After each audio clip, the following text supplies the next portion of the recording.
तीसरे पीरियड का वाक़या है। एमए की सारी क्लास हाजिर थी। लड़कियां हमसे अगली कतार में बैठी थीं। इन चोलिस्तानी हरनियों में वो सबसे आखिरी थी। अक्टूबर का दिन था।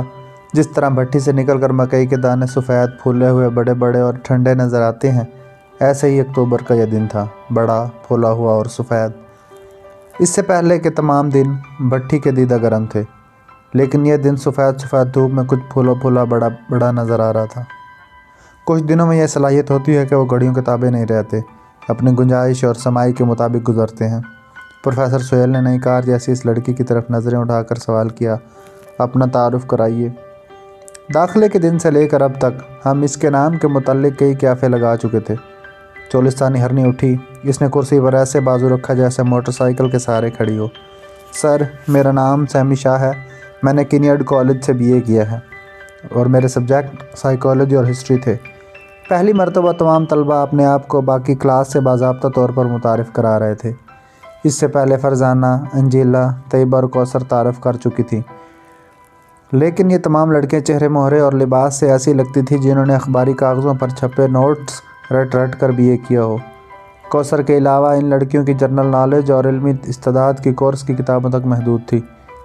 कौसर हबीब और सैमी शाह हमारी क्लास की आंखें थी, जगमगाती, रोशन, दावत से भरी हुई। लेकिन कौसर हबीब मुतासिर करने से पहले बैक गियर लगाती थी, पसपा करने से पहले खुद हार जाती थी। इसके जिस्म और जहन की बनावट ऐसी थी जैसे बहुत खूबसूरत बल्ब रोशन हो, लेकिन बार बार बिजली का फ्यूज़ उड़ जाने की वजह से रोशनी में तवातुर न रहे। और सैमी शाह, वो गुलबर्ग माशरे की पैदावार थी। इस वक्त इसने मोरी बन जीन्स के ऊपर वाइल सफ़ेद कुर्ता पहन रखा था। गले में हवाई मालानुमा लॉकेट नाफ को छू रहा था। कंधे पर लटकने वाले कैनूस के थैले में गालबन नकदी, लिपस्टिक, टिश्यू पेपर थे। एक डायरी थी जिसमें कई फ़ोन नंबर और बर्थडे के दिन दर्ज थे। एक दो ऐसे कीमती पेन मौजूद हों शायद, जिनमें स्याही ना होने की वजह से वो बाल पॉइंट मांग कर लिखा करती थी। इसके स्याह बालों में सुर्ख रंग गालिब था। अक्टूबर के दिन की रोशनी में इसके बाल आग पकड़ने वाले ही थे। वो बिल्कुल मेरे सामने थी और अगर मैं चाहता तो इसके कंधों पर सलीके से जमे हुए बालों को छू सकता था, लेकिन हमेशा की तरह इसके कुर्ते के नीचे से इसकी बार्डस का इलास्टिक हुक और ऊपर जाने वाले तनाबों को देखकर मैं खौफजदा हो गया। भरी पिस्तौल से मैं कभी इस तरह खाइफ नहीं हुआ। लड़कों की कतार में पहला लड़का आफ्ताब था। जब सैमी शाह अपना तारुफ करवा चुकी तो आफ्ताब उठा। अमरीकी फ़िल्मों का चढ़ता हुआ सूरज आहिस्ता आहिस्ता मौसीकी और लय के साथ रोशन करता हुआ, गर्मी फैलाता हुआ। इस $6 मिलियन मैन ने भारी आवाज़ में कहा, मेरा नाम आफ्ताब भट्ट है सर।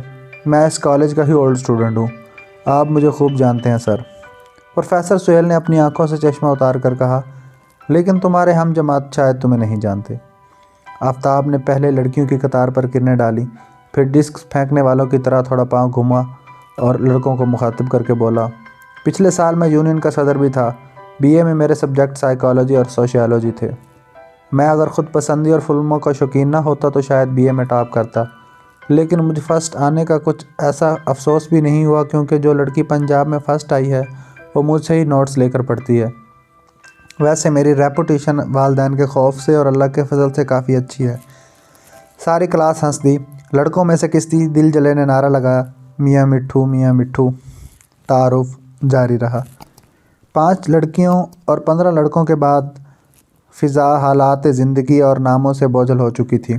शायद इसके बाद क्लास ख़त्म हो जाती और जमाइयाँ शुरू होती, लेकिन इसके बाद डॉक्टर सोहेल ने मेज़ पर से चाक उठाया, ब्लैक बोर्ड पर एक बड़ा सा बड़ी बड़ी मूँछों वाला धड़ और बड़े बड़े बूटों वाला एक कॉमिक फिगर बनाया। फिर इसकी आंखों पर चौकोर फ्रेम की ऐनक पहनाई, फरियाद के अंदाज में फैले हुए बाजू खींचे और नीचे लिखा, इट्स मी डॉक्टर सोहेल। मैं आपको शायद सोशियोलॉजी पढ़ाऊँगा।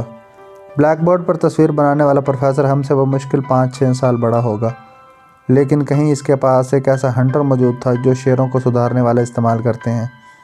इसे कभी कोर्स पढ़ाना ना आया, लेकिन वो जहनों का जूडो खेलना जानता था। नज़रियात की कुश्ती कराना इसका महबूब मशगला था। अपने शागिर्दों की खोपड़ियाँ खोलना और इसे खाली पाकर इन्हें जूं के तूं बंद कर देना इसे जी से पसंद था। अदली हुई ज़बानें आज़ाद करा के तोते की तरह बातें कराना और रेडियो की मुसलसल ज़बान बोलने वाले चुप कराने का फ़न भी इसे आता था। खूब आज़ादी बरतता और हर तरह की आज़ादी देता। कोई बात इसे कभी शॉक न कर सकी। सोशियोलॉजी के साथ साथ दुनिया का हर सब्जेक्ट आता था, इसीलिए इसकी मौजूदगी में फ़िज़ा तालीमी तज़ा से हमेशा पाक रहती और तालिब इल्म एक दूसरे की तशख़्ख़ुस में ज़्यादा गलतियाँ न करते।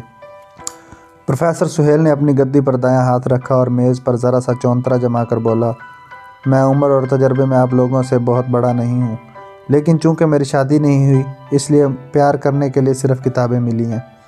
अभी तक मेरा पैशन किताबें हैं। क्लास में कभी कभी आप लोग कुछ ऐसे सवाल करेंगे जिनका जवाब मुझे नहीं आता होगा, और बदकिस्मती से मैं इतना मुतकब्बिर हूँ कि सब कुछ बर्दाश्त करता हूँ, किसी और की इल्मी बर्तरी बर्दाश्त नहीं कर सकता। इसलिए आई वॉर्न यू, जब तक आप मेरी क्लास में रहेंगे हम मुझे हमेशा गुरु समझेंगे, मेरे इल्म को ज़्यादा मानेंगे।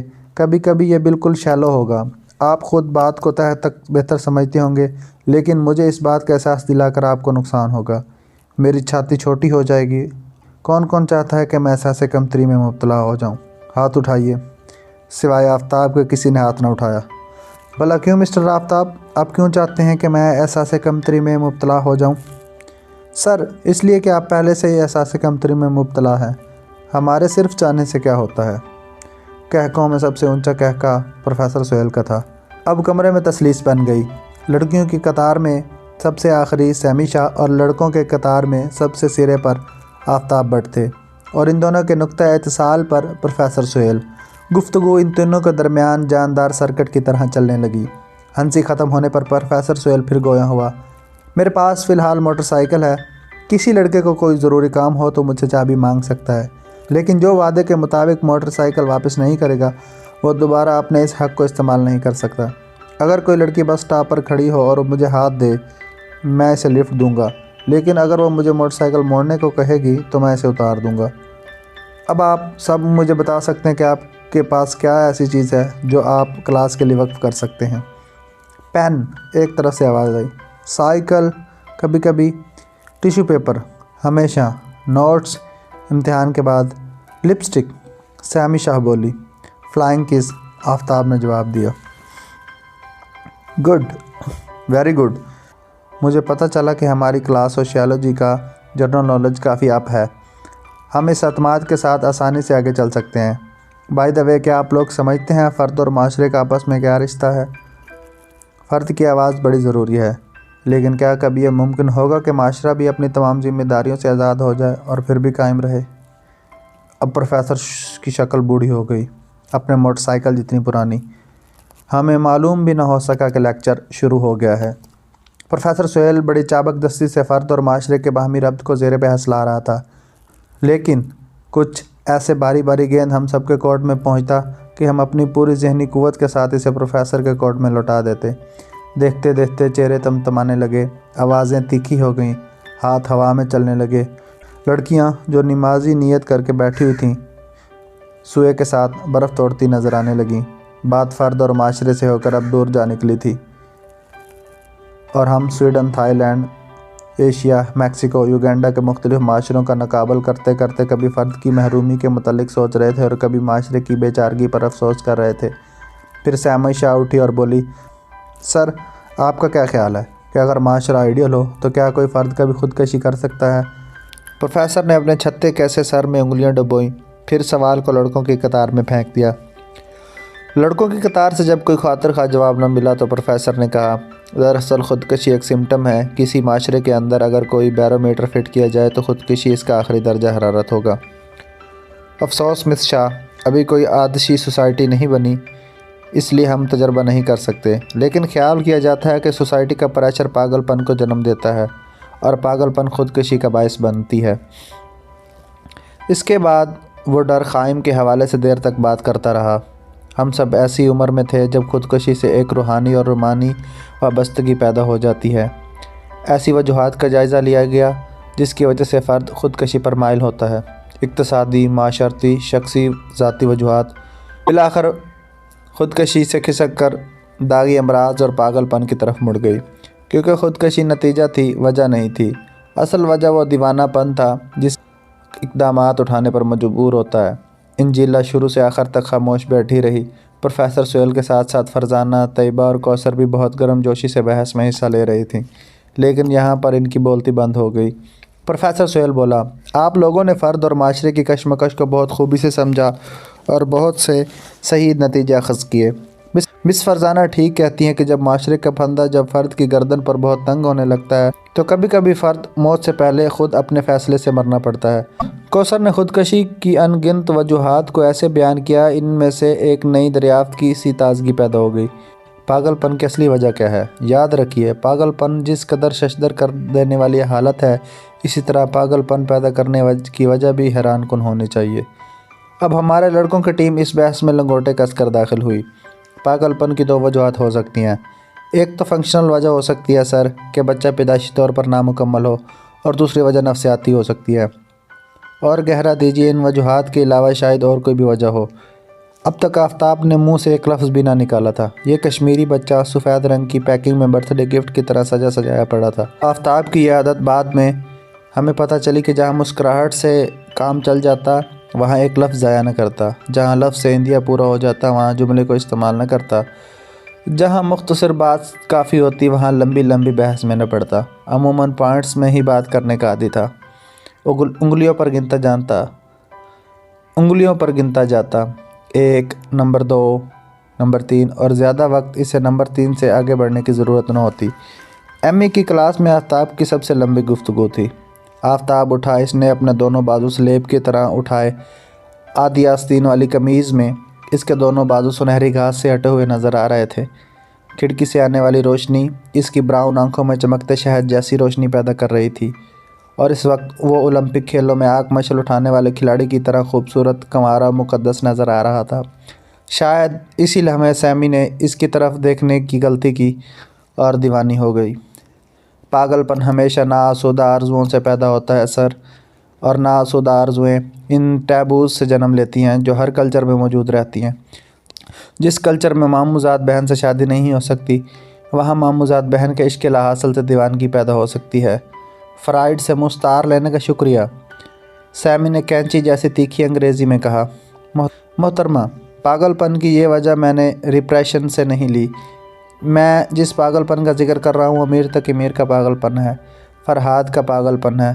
प्रोफेसर सुहेल तो दीवानेपन की एक साइड दिखा रहे थे, ख़ुदकशी और मौत में दूसरी साइड पेश कर रहा हूँ, जहाँ पहुँचकर दीवानापन मुक़द्दस हो जाता है। माउंट एवरेस्ट फ़तह कर लेता है और दूध की नहरें बहा देता है। किसी लड़के ने पीछे से नारा लगाया, बैठ जाओ जनाब फरहाद साहब। आफ्ताब ने पीछे कहर की नज़र डाली और बैठ गया। That's a point. Professor Suhail की आंखें चमकने लगी। यानी हम इस नतीजे पर पहुँचे हैं कि पागलपन की दो किस्म का है, एक मुस्बत, एक मनफी। Very good. अब इस महीने आप सबकी असाइनमेंट होगी कि आप मुझे एक न एक वजह ऐसी बताएं जिससे फ़र्द में पागलपन पैदा होता है, और ये वजह जिबली नहीं होनी चाहिए, इन्वायरमेंटल नहीं होनी चाहिए, कोई आफाकी नज़रिया, लेकिन बिल्कुल नई वजह होना चाहिए। सर फिरे जवाब पर सबसे ज़्यादा नंबर दूंगा। क्लास में शोर मच गया। सर, दीवानेपन की सिर्फ एक ही वजह है, माहौल माहौल माहौल। एक तरफ से आवाज़ आई, सर इंसान में पैदाइशी नुक्स होता है, बायोलॉजिकल रिप्रेशन सर। माने ना माने कोई, असली पागलपन की सिर्फ एक ही वजह है, सिर्फ एक ही वजह है, इश्क़ लाहासिल, इश्क़ लाहासिल, इश्क़ लाहासिल। भंगड़ा डालने के अंदाज़ में आफ्ताब कुर्सी पर चढ़कर बोला। ऑर्डर ऑर्डर, प्रोफेसर सुहेल ने कहा। दोस्तों, मेरी इंक्रीमेंट का सवाल है। अगर तुम लोग ऐसे शोर मचाओगे तो कॉलेज वाले मेरी रिपोर्ट कर देंगे प्रिंसिपल साहब के पास, और मेरी तब्दीली मुजफ्फरगढ़ कर देंगे।